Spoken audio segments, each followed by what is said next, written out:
जब से पीसीएस 2025 प्रारंभिक परीक्षा का रिजल्ट जारी किया गया तब से लगातार छात्र जो है लोक सेवा आयोग के ऊपर दबाव बना रहे थे कि इतना कम अभ्यर्थी क्यों क्वालिफाई किया गया, क्योंकि यहाँ पर मिनिमम 15 गुना अभ्यर्थी क्वालिफाई करने का नियम है।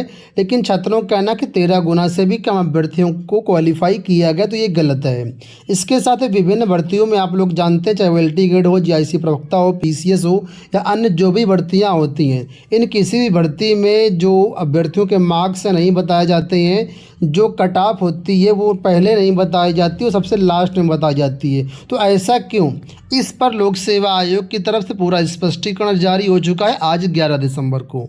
इसके साथ ही बीएचयू वाराणसी से टीजीटी, पीजीटी और पीआरटी वैकेंसीज का नोटिफिकेशन जारी हुआ है। और एनवीएस केवीएस में अगर आपने अप्लाई किया हुआ तो यहाँ पर पद बढ़ गए हैं। तो कितने पद बढ़े गए हैं ये सारी जानकारी इस वीडियो में देखेंगे। तो वीडियो में आगे बढ़ने से पहले बिहार डीएलएड छात्रों के लिए सूचना।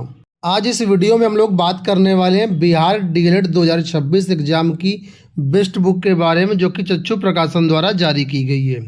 यहाँ पर देखेंगे तो डीएलएड के कंप्लीट सिलेबस पर यह आधारित बुक है, जिसमें आपको सामान्य हिंदी, गणित, विज्ञान, सामाजिक अध्ययन, जनरल इंग्लिश और तार्किक एवं विश्लेषणात्मक क्षमता का कंप्लीट सिलेबस दिया गया है। कंप्लीट स्टडी गाइड बुक है। इसमें आपको 3000 से ज़्यादा बहुकल्पी प्रश्नों की डिटेल्ड व्याख्या मिलेगी। 8 प्रीवियस ईयर सॉल्व पेपर्स यहाँ पर दिए गए हैं और 100% सिलेबस के अकॉर्डिंग ये बुक तैयार की गई है। इस पुस्तक की अगर आप भाषा देखेंगे तो भाषा काफ़ी आसान है। बहुत अच्छे से आप लोग इस बुक से अपनी बेहतरीन तैयारी कर सकते हैं। स्टडी गाइड के अलावा इनकी जो प्रैक्टिस सेट की बुक वो अलग से भी आती है। तो बेहतरीन तैयारी करने के लिए, बेहतरीन मार्क्स के लिए यहाँ पर आप लोग प्रैक्टिस सेट भी ज़रूर परचेज करें। तो इन बुक्स को आप घर बैठे online website Amazon, Flipkart, Snapdeal, Meesho कहीं से भी परचेज कर सकते हैं। लिंक वीडियो के डिस्क्रिप्शन बॉक्स में दिए गए, एक बार चेकआउट करके अपनी तैयारी सुनिश्चित करें। अब दोस्तों वीडियो में बढ़ते हैं आगे। सबसे पहले बात कर लेते हैं लोक सेवा आयोग से इस नोटिस के बारे में। देखिए आज 11 दिसंबर को यह नोटिस जारी की गई है। इसमें क्या क्या चीज़ें बताई गई वो देखिए। बताया गया कि लोक सेवा आयोग द्वारा सभी जो परीक्षाएं होती हैं उसमें न्यूनतम दक्षता मानक के अनुसार प्रारंभिक परीक्षा और स्क्रीनिंग एग्जाम जिसको कहते हैं 15 गुना अभ्यर्थियों को श्रेष्ठता क्रम के अनुसार मुख्य परीक्षा में प्रवेश के लिए सफल घोषित करने का प्रावधान होता है। एलटी ग्रेड में भी 15 गुना अभ्यर्थियों को क्वालिफाई कराया जाएगा और जीआईसी प्रवक्ता में भी 15 गुना अभ्यर्थियों को ही क्वालिफाई कराया जाएगा। ये लोक सेवा आयोग का नियम है।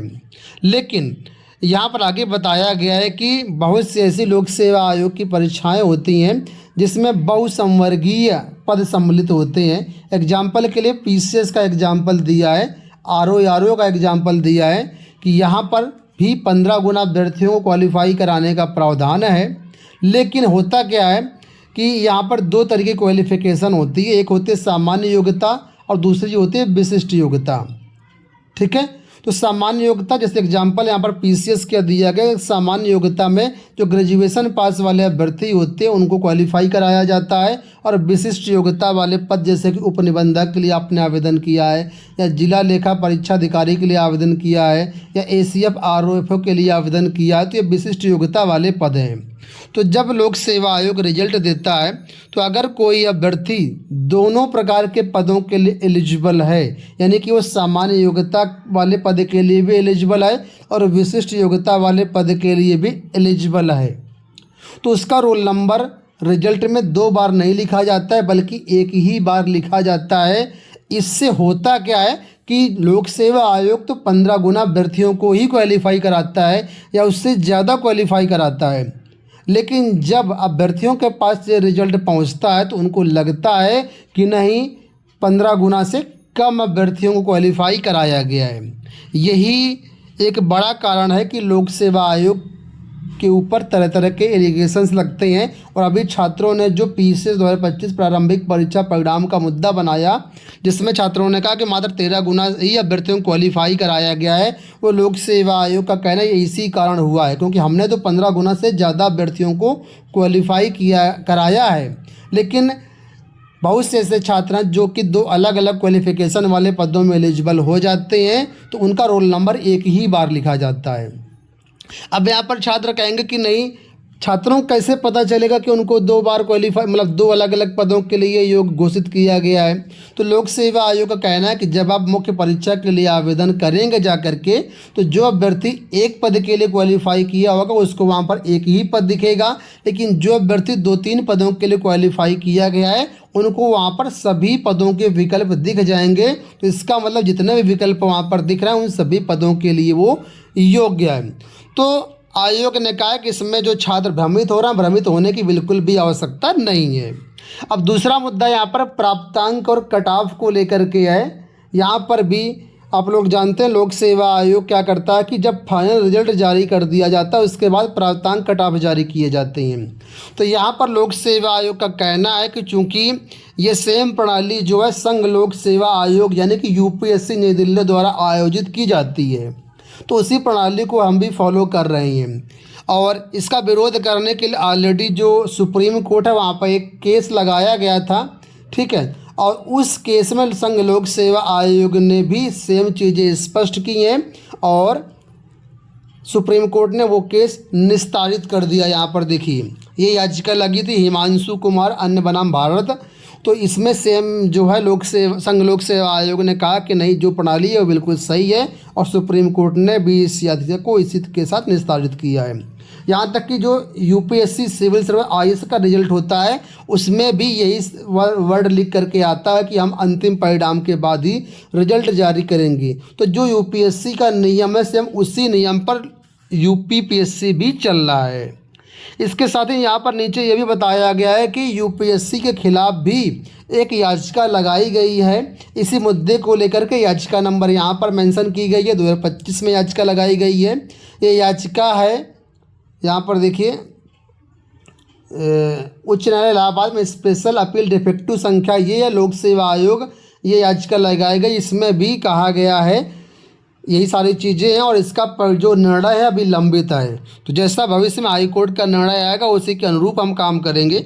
लोक सेवा आयोग का कहना है कि हम पूरी तरीके से पारदर्शिता के साथ काम कर रहे हैं, कोई कहीं पर दिक्कत नहीं है। अगर किसी को कोई समस्या होती है तो आयोग के कार्यालय में हेल्प डेस्क स्थापित की गई है। इसके साथ ये ईमेल आईडी भी जारी की गई है।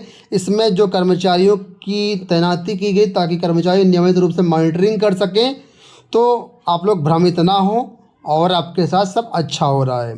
तो परीक्षा नियंत्रक की तरफ से ये नोटिस आज जारी की गई है। तो अब भविष्य में जो याचिका हाईकोर्ट में लगी है उसमें क्या निर्णय आता है उसी के अनुसार सभी भर्तियों के कट ऑफ प्राप्तांक डिसाइड होंगे। बात कर लेते हैं बिहार डीएलएड परीक्षा पैटर्न को लेकर। तो डीएलएड के फार्म आने वाले हैं, परीक्षा में क्या क्या आएगा वो देख लीजिए। यहाँ पर सामान्य हिंदी या उर्दू 25 क्वेश्चन रहेंगे, गणित 25 क्वेश्चन, विज्ञान 20 क्वेश्चन, सोशल स्टडीज़ 20 क्वेश्चन, सामान्य अंग्रेजी 20 क्वेश्चन, रीजनिंग 10 क्वेश्चन, कुल मिलाकर 120 क्वेश्चन रहेंगे। 120 नंबर का पेपर होगा, ठीक है, 2 घंटे का आपका समय रहेगा। तो यही चीज़ें आपको पढ़नी है। अब देखिए केवीएस से एनवीएस की तरफ से कल 10 दिसंबर को ये कोरिजेंडम नोटिस जारी की गई जिसमें पदों की संख्या बढ़ी है, वो यहाँ पर पद मेंशन किए गए हैं। तो पहले पद जो थे वो आप नोटिफिकेशन में देख सकते हैं। इसके साथ ही अब नए पद कितने हो गए हैं तो उसकी जानकारी यहाँ पर आपको मिल जाएगी। तो जो नई वैकेंसी है वो इस तरीके से यहाँ पर है। असिस्टेंट कमिश्नर की आपको मिलेगी, प्रिंसिपल की मिलेगी, vice principal, post graduate teacher में भी पदों की संख्या यहाँ पर बढ़ गई है, ठीक है। पहले पद कितने थे वो आपको पुराने नोटिफिकेशन में देखने को मिलेंगे। वर्तमान में 1606 पद यहाँ पर हैं। इसके बाद पोस्ट ग्रेजुएट टीचर में बाकी कुछ पद यहाँ पर। टीजीटी में देखिए अब जो पद हैं 3069 हैं। लाइब्रेरियन में भी पद बढ़े हैं, ठीक है। और टीजीटी जो है तो यहाँ पर प्राइमरी सबका विवरण यहाँ पर दिया गया है। तो प्राइमरी में जो अब है केवीएस से पद बढ़ करके 3630 हो गए। पहले यहाँ पर पद आई थिंक 3200 के आसपास थे। तो सब में 100, 200, 400, 500 पदों की वृद्धि हुई। तो ये सभी आपके लिए एक अच्छी खबर है। बाकी अगर कंपैरिजन करना चाहें तो आप इसको जो है पुराने नोटिफिकेशन कंपेयर कर सकते हैं। ये नोटिस आपको हमारे टेलीग्राम पर मिल जाएगी, वहाँ से आप इसको देख पाएंगे। अंत में बात कर लेते हैं बीएचयू से जो भर्तियां आई हुई हैं उनके बारे में। तो बीएचयू कैंपस में या अन्य जगह जो है इनके विद्यालय चलते हैं, इंटर कॉलेज, जहां पर जो है इसमें पीजीटी, टीजीटी और पीआरटी की वैकेंसीज आई हुई, प्रिंसिपल की भी वैकेंसीज हैं। तो इसमें आवेदन करने की लास्ट डेट है 5 जनवरी 2026। और यहाँ पर जो है सबमिशन जो है एप्लीकेशन प्रिंट आउट की जो डेट है वो 10 जनवरी है। फीस यहाँ पर लगेगी 1000 रुपये और 500 रुपये कैटेगरी के अनुसार फीस है। वैकेंसी में देखिए कौन कौन से, तो प्रिंसिपल लेवल 12 के अकॉर्डिंग पेमेंट मिलेगा, PGT level 8, TGT level 7, PRT level 6। Vacancy जो है कुछ इस तरीके से यहाँ पर है। प्रिंसिपल की कहाँ कहाँ वैकेंसी है तो यहाँ पर आप लोग देख सकते हैं। पीजीटी में कौन कौन सी वैकेंसी है उसका डेटा यहाँ पर दिया गया, कैटेगरी वाइज वैकेंसी यहाँ पर आपको देखने को मिल जाएंगी। टीजीटी में भी देखिए वैकेंसी है, किस विषय कितनी कितनी वैकेंसी है, किस किस कैटेगरी की वैकेंसी वो भी यहाँ पर मेंशन किया गया है। इसके बाद पीआरटी की वैकेंसी भी यहाँ पर कितनी है उसका भी डेटा यहाँ पर दिया गया है। तो जो भी इच्छुक अभ्यर्थी हैं इसके लिए आवेदन कर सकते हैं। आवेदन करने के लिए BHU की ऑफिशियल वेबसाइट जो कि है bhu.ac.in/RAC,